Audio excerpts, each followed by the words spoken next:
Assalamualaikum warahmatullahi wabarakatuh. Salam sejahtera untuk kita semuanya. Kembali lagi bersama Jurnal Edukasi ya. Kali ini kita akan membahas soal teknis P3K Guru Agama Islam. Tapi sebelum kita bahas lebih lanjut, jangan lupa subscribe, like, dan tekan tanda loncengnya untuk bersama-sama membangun channel ini supaya terus berkembang. Baik, langsung saja kita bahas mulai dari soal nomor 21. Yang dimaksud dengan kaulus sahabi adalah A. Perkataan sahabat, B. Perkataan tabi'in, C. Perkataan tabi'in, D. Perkataan mujtahid, E. Perkataan Rasulullah SAW. Yang dimaksud dengan kaulus sahabi itu kira-kira apa ya?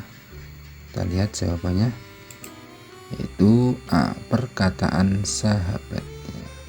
Berarti kaulus sahabi itu adalah perkataan sahabat. Nomor 21 jawabannya A. Nomor 22, siapakah yang menulis tafsir Al-Manar? A. Muhammad Abduh dan Rasyid Ridho, B. Muhammad Abduh, C. Al-Tantawi, D. Imam Al-Ghazali, E. Sidi Ghazalba. Kita lihat jawabannya, siapa yang menulis tafsir Al-Manar. Tafsir Al-Manar itu adalah Muhammad Abduh dan Rasyid Ridho.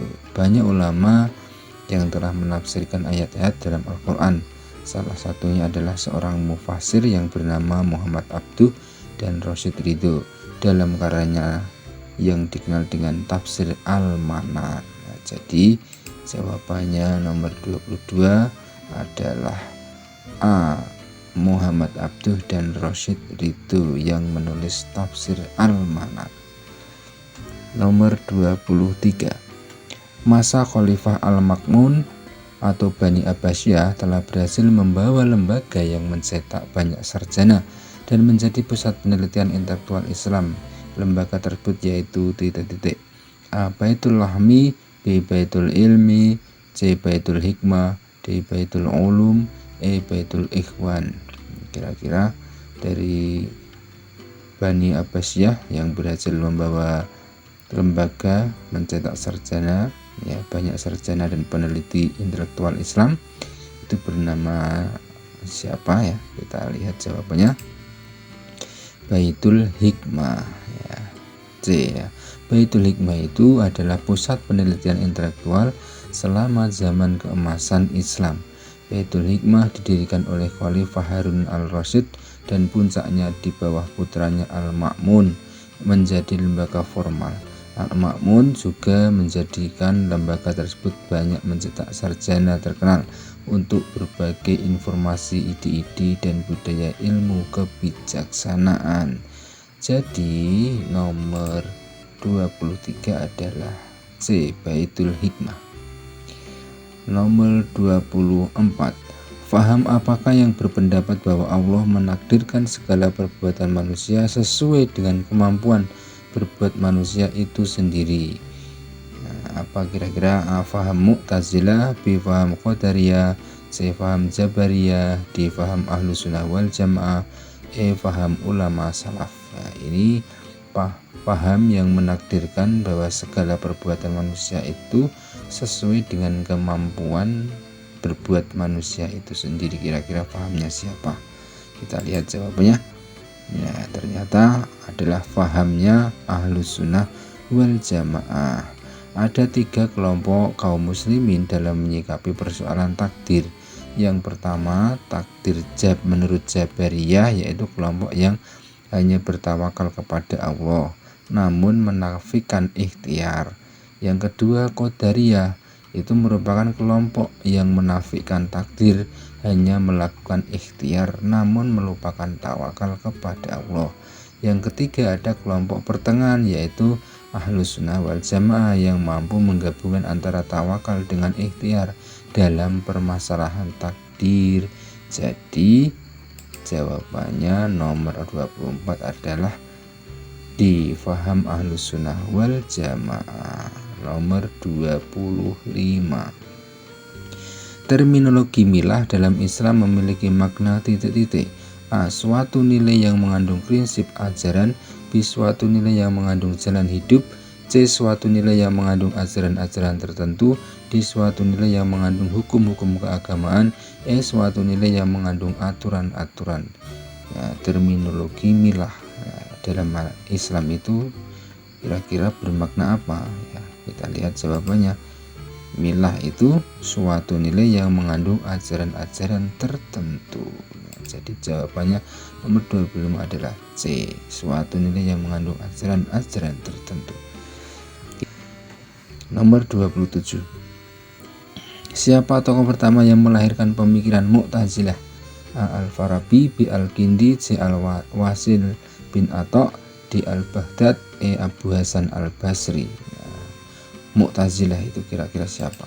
Ya, jawabannya adalah Wasil bin Atha. Nah, itu adalah seorang teolog dan filsuf muslim terkemuka pada zaman dinasti Bani Umayyah. Pada mulanya ia belajar pada Abu Hashim Abdullah bin Muhammad al-Hanafiyah. Selanjutnya ia banyak menimba ilmu pengetahuan di Makkah dan mengenal ajaran Syiah di Madinah. Ia kemudian melanjutkan perjalanan ke Basrah dan berguru pada Hasan al-Basri. Ya, dialah pendiri mazhab Mu'tazilah, Wasil bin Atha. Ya, berarti nomor 27 adalah C. Wasil bin Atha. 28. Secara terminologi, takwil memiliki arti titik-titik. A.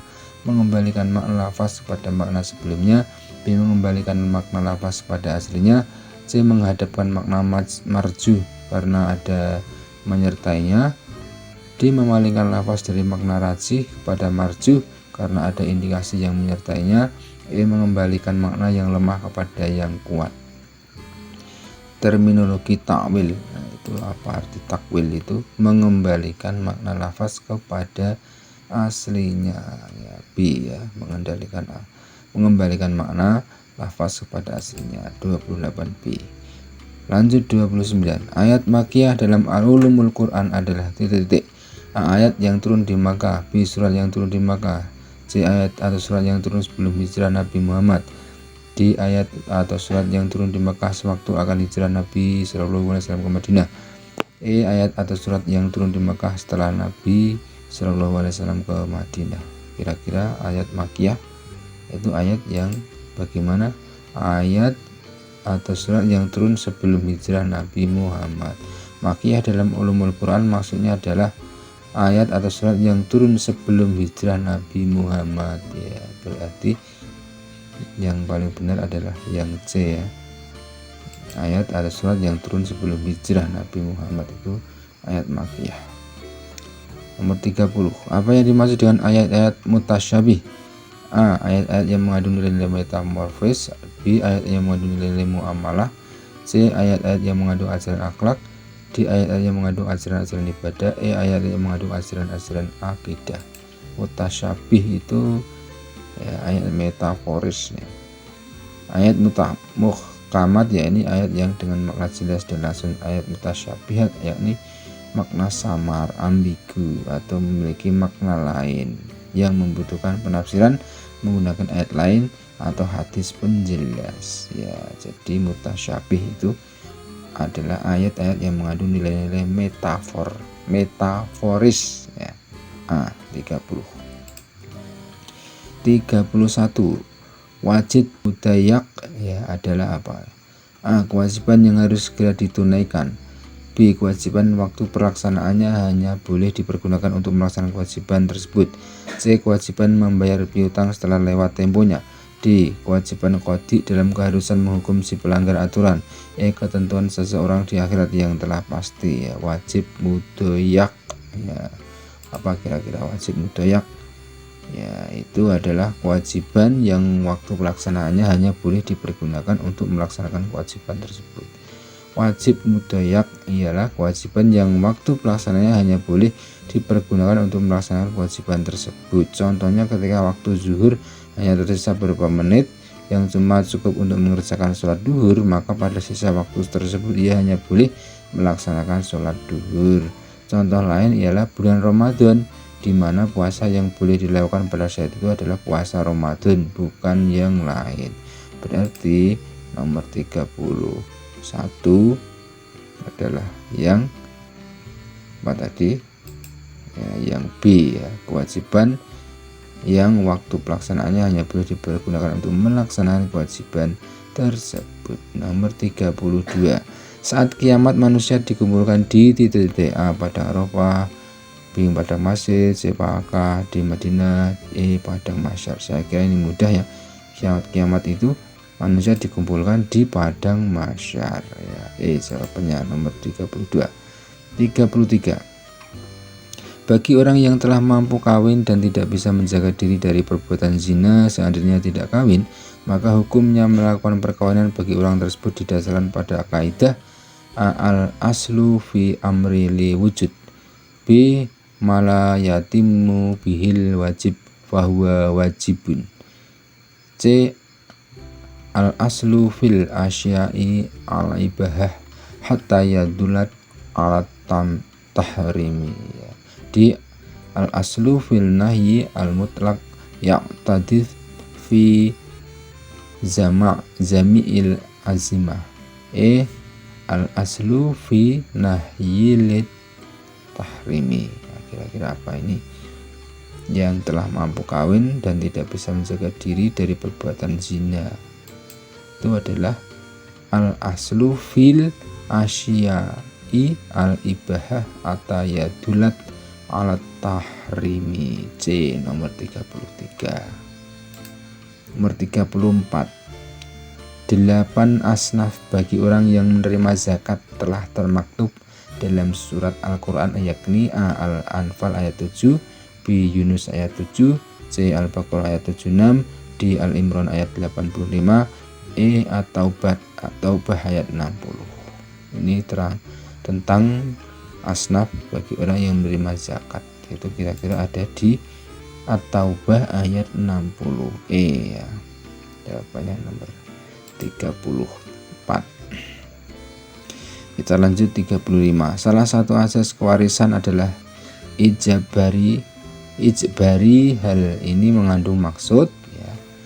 A. Harta waris belum dibagikan pada ahli waris harus sudah dilaksanakan utang wasiat. B. Perpindahan. C. Perpindahan bagian-bagian ahli waris sudah ditentukan oleh pewaris pada masa hidupnya. Di pembagian warisan harus sesuai antara hak dan kewajiban sesuai kebutuhan masing-masing ahli waris. Dasar kewarisan harus didasarkan pada adanya tolong-menolong antara ahli waris. Salah satu azas kewarisan adalah ijbari. Nah, ijbari itu apa? Ijbari itu harta waris sebelum dibagikan kepada ahli waris harus sudah dilaksanakan utang wasiat ya. Berarti 35 adalah A ya. 36. Tokoh tasawuf yang pertama kali mengemukakan konsep zuhud adalah A. Abu Yazid al-Bustami, Abu Laits As-Samarqandi, C. Rabi'ah al-Adawiyah, D. Hasan al-Basri, E. Dunun al-Misri. Kira-kira tokoh tasawuf yang mengemukakan konsep zuhud pertama kali itu adalah Hasan al-Basri. D ya. Nomor 36 D. Hasan al-Basri. 37. Ahli waris yang mendapat 1/4 bagian dari harta warisan adalah titik-titik. A. Seorang anak perempuan bila bersama-sama dengan mu'asyibnya. B. Istri bila mewarisi tidak bersama-sama dengan faraun waris. C. 2 orang anak perempuan. D. Saudara perempuan seibu bapak. E. Ibu jika bersama-sama dengan almarhum. Nah, yang mendapat 1/4 harta warisan itu adalah B ya, istri bila mewarisi tidak bersama-sama dengan faraun waris, itu bagiannya 1/4 bagian. Nomor 37 adalah B. 38. Di bawah ini yang bukan termasuk perbuatan syirik adalah A. Berziarah kubur dan mendoakan agar dosa si mati diampuni Allah. B. Meminta bantuan dukun. C. Memakai jimat. D. Menggelar ritual ruatan. E. Mempercayai kata peramal nasib. Yang bukan termasuk syirik. Nah, kira-kira apa? Ya, berziarah kubur dan mendoakan agar dosa si mati Ya, yang telah mati itu diampuni oleh Allah. Ya, ini bukan termasuk syirik ini. 38 nomor 38 adalah A. 39. Memberi barang dengan pembayaran terlebih dahulu dan barang itu diserahkan kemudian. Disebut A. Salam, B. Qirot, C. Ju'ala, D. Muzara'ah, E. Muqabaroh. Nah, memberi barang dengan pembayaran terlebih dahulu dan barang itu diserahkan kemudian. Memberi barang dengan pembayaran bayar dulu, barang datang kemudian, itu disebut dengan salam. Berarti 39A. 40. Menurut para ahli tafsir bahwa jumlah ayat-ayat Al-Quran diperkirakan A. 6236, B. 6666, C. 6576, D. 6866, E. 6336. Menurut para ahli tafsir, nah itu jumlah ayat Al-Quran itu diperkirakan berapa? 6236 ini kalau menurut para ahli tafsir. A. Jawabannya nomor 40. Demikian pembahasan soal-soal P3K kali ini. Mudah-mudahan bermanfaat. Jangan lupa selalu stay on di Jurnal Edukasia. Terima kasih atas partisipasinya. Assalamualaikum warahmatullahi wabarakatuh.